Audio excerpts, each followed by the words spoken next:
जो आरोपी हैं, जो कानून हाथ में लेते हैं, उन पर एक्शन हो रहा है। पुष्पा के दिन खराब आ गए हैं बंगाल में। कम से कम पुष्पा डरते नहीं से यहां तक आ गए हैं। पुष्पा की रोड में हाफ निक्कर पर परेड कराई जा रही है।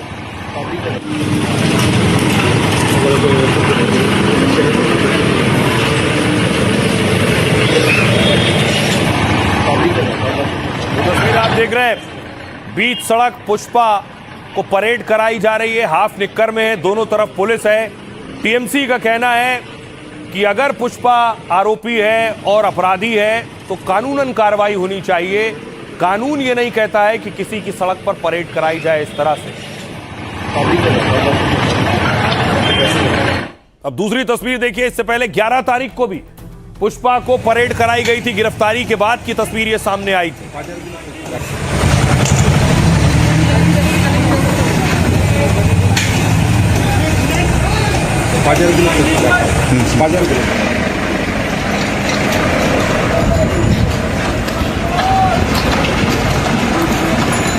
आप देख रहे हैं पुष्पा की परेड, और सिर्फ पुष्पा की परेड नहीं, परेड टीएमसी की और बड़े बड़े नेताओं की हो रही है।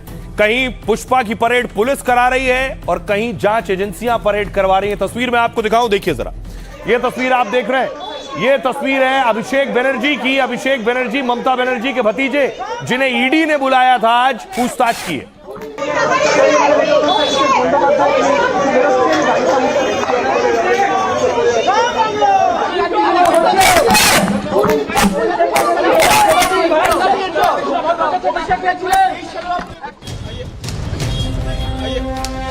ये टीएमसी के नेता हैं, विधायक हैं, लेकिन अब इन्हें पब्लिक के अंडे से डर लगता है। ये भी टीएमसी के नेता हैं, कभी अवैध वसूली और दादागिरी के नेता भी रहे, लेकिन अब इन्हें कानून के डंडे से डर लग रहा है। ये दो तस्वीरें बता रही हैं कि बंगाल बदल चुका है।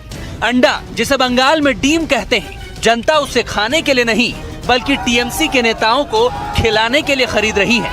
जब भी मौका मिलता है चोर चोर के नारों के साथ फटाक से परोस देती है। कभी 2, कभी 4 और कभी पूरे के पूरे 50। ये कम अत्याचार नहीं किया हम लोग पब्लिक के ऊपर में, इसीलिए इसको डीम मानने हम लोग आए हैं। जिसको लगता है वो बेचारा करे तो क्या करे, बस स्वाद ही लेता है। जवाब देने का वक्त अभी नहीं आया है। आपने बंगाल में पब्लिक की अंडा थेरेपी देख ली, अब कानून का डंडा थेरेपी भी देखिए। खुद को पुष्पा बताने वाले जहांगीर खान न फायर रहे न फ्लावर। हाफ पैंट पहनाकर पुलिस जुलूस निकालती है तो कान भी पकड़ लेते हैं और फिर हाथ भी जोड़ लेते हैं। और आइए अब आपको बताऊं, अब सच्चाई ये है कि पुष्पा को गिरफ्तार किया गया और गिरफ्तारी के बाद पुष्पा पर एक और मामला दर्ज हुआ है। ये तस्वीरें अगर आपको याद हो, जेपी नड्डा का काफिला जा रहा था, उस काफिले पर अटैक हुआ था।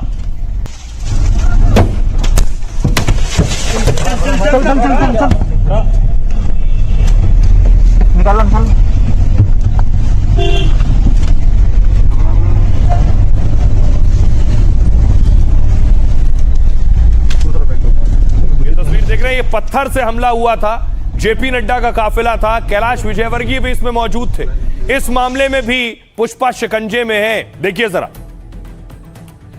पुष्पा का हाल आप देख रहे हैं।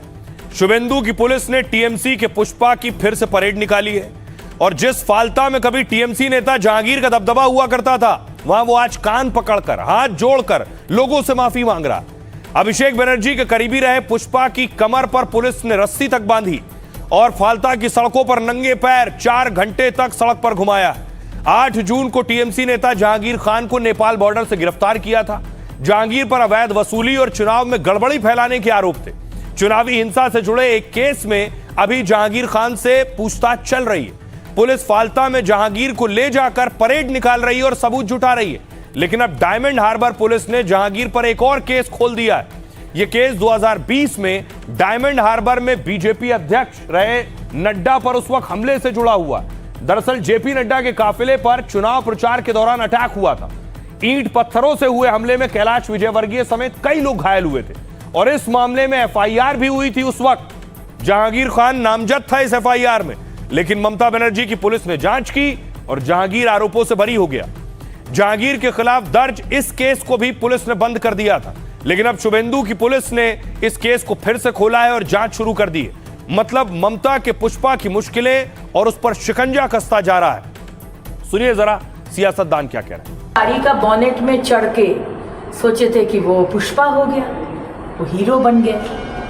पॉकेट में हाथ देकर 4 तारीख के बाद हम डीजे बजाएंगे, अब डीजे बंगाल के लोग बजा देंगे, ये तो उनको मालूम नहीं था। कोई भी दुर्नीति करे इस भाजपा माननीय प्रधानमंत्री नरेंद्र मोदी जी का सरकार में, आपका कार्रवाई होगा, आपका सजा होगा। लेकिन जहांगीर खान अपना माफिक उन्होंने जो आईनी, जो हमारा देश का कानून मुताबिक जो विचार होगा वही सब लोग मान लेगा।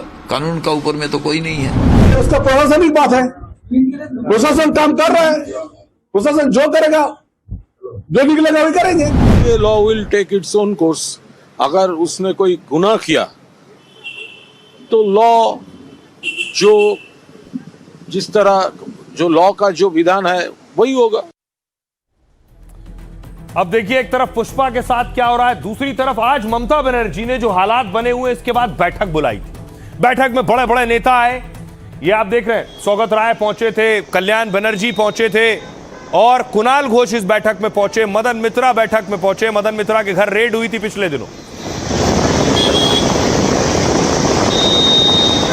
लेकिन इस बैठक में अंडे चल गए, कोई अंडे लेकर पहुंच गया और दीदी के बड़े नेताओं पर अंडे चलाने लगा। देखिए जरा, कुणाल घोष जा रहे हैं, कुणाल घोष बैठक में शामिल होने जा रहे थे, उन पर अंडे चलाने लगा।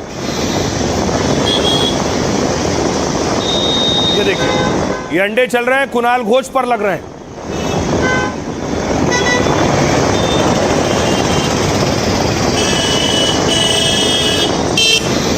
कुणाल घोष टीएमसी के बड़े नेता हैं। अब सवाल यह है, ये जो अंडों की बारिश हो रही है नेताओं पर, ये रुक क्यों नहीं रही? बंगाल में टीएमसी से जुड़े नेताओं पर लगातार अंडों से हमला हो रहा है। अब ममता के करीबी विधायक कुणाल घोष पर अंडा अटैक हो गया। टीएमसी प्रवक्ता कुणाल घोष ममता के घर से मीटिंग कर लौट रहे थे, तभी एक युवक ने कुणाल को निशाना बनाकर सामने से अंडा फेंका। कुणाल ने सिर झुकाकर बचने की कोशिश की, लेकिन एक अंडा सिर पर फूटा।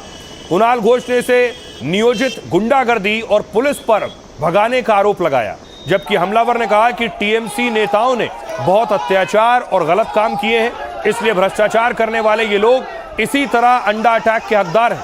बंगाल में अभिषेक बनर्जी से लेकर सौगत राय तक अंडे चल चुके हैं। कटमनी भ्रष्टाचार के आरोप में गिरफ्तार नेताओं पर सबसे ज्यादा अंडे चल रहे हैं। बांकुरा में तो अंडा अटैक के डर से एक टीएमसी नेता कटमनी वापस करने लगा, तो कई जगह टीएमसी के पार्षद पुलिस के सामने अंडों के हमले से भागते दिखे। प्रदर्शनकारी और लोग बंगाल में विरोध में अंडों का इतना इस्तेमाल कर रहे हैं कि कोलकाता से मिदनापुर और हुगली तक सड़े अंडों की डिमांड बढ़ गई, क्योंकि सड़ा अंडा जब पड़ेगा तो वो ज्यादा दुर्गंध करेगा। एक ताजा अंडा 5 से 6 रुपए में मिल रहा है, लेकिन सड़ा हुआ अंडा 5 से 20 रुपए में बिक रहा है। अंडे फेंकना बंगाल में विरोध और भ्रष्ट नेताओं के अपमान का तरीका बन गया है।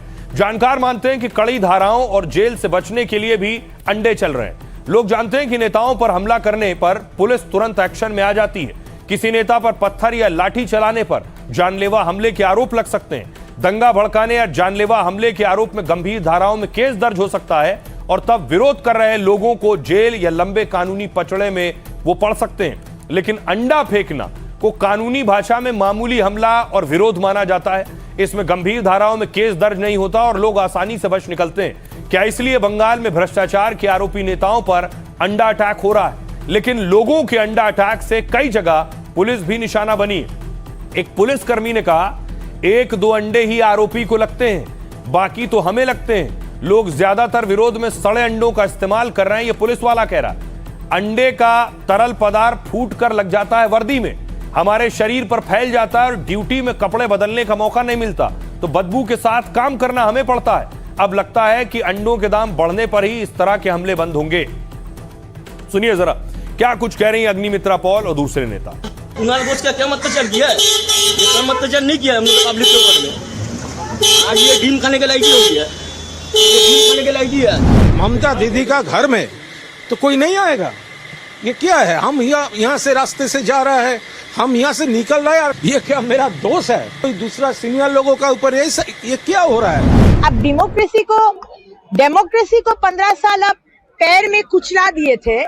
अभी नया सरकार आने के बाद ना डेमोक्रेसी ना डेमोक्रेसी कुछ भी आप कुचला नहीं पाएंगे।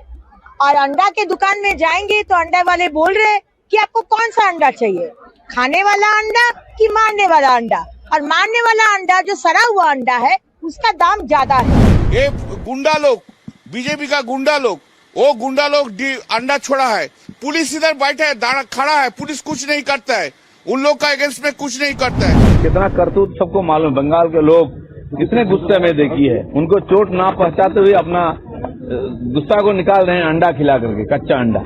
ये भी बहुत अच्छा इनोवेशन है। गंदा काम बीजेपी ये सब गंदा काम सिखाते, ये बंगाल के कल्चर में नहीं है। आप किसी को अरेस्ट करो, उसको केस दो, जो भी कदम उठाओ, तो अंडा फेंकना क्या कल्चर है? खराब कल्चर है, घटिया कल्चर है।